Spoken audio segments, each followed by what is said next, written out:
Tell us about the ranking process within matching.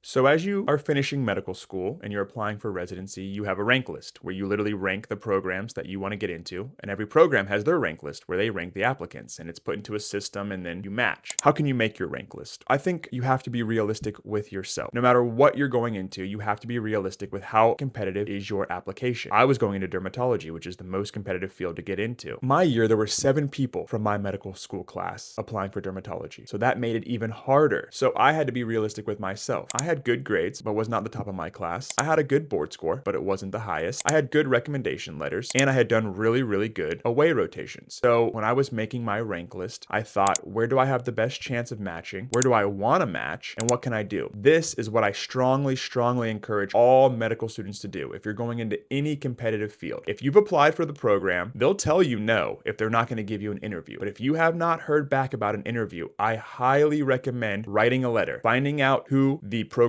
director is, finding out who their secretary or administrator is, and writing a letter or an email to that person, literally saying, I want an interview. I want to be at this program. I want an interview. When I was applying for dermatology, a couple months had gone by since my application was out, and I had been rejected by a good number of programs, but there was a lot of programs I hadn't heard back from. And so I went to each program, found out who the administrator was, drafted an individual letter for each program, a unique letter about their program, and sent it out saying, I want an interview at your program. Some people didn't respond, but it got me 2 extra interviews, which is huge. The worst thing is a program will say no. Well, they were going to say no anyways, and you showing interest really isn't a reason someone would deny you. This is your life. This is your specialty. This is what you want to do. Show passion. Show that you want to be there. And then when you're ranking your match list, if you have a true number 1 program that you want to be at, tell them, say, you are my number 1 program. I am ranking you number 1. I want to be there no matter what. Now, you can only do this to one program because if you do it to more than one and they find out, that's not a good thing. But if you truly have a number 1 program, this is the time to tell them. Programs like to hear that because they want someone who wants to be there. Again, worst thing that happens is they say no, but they might have been saying no anyways.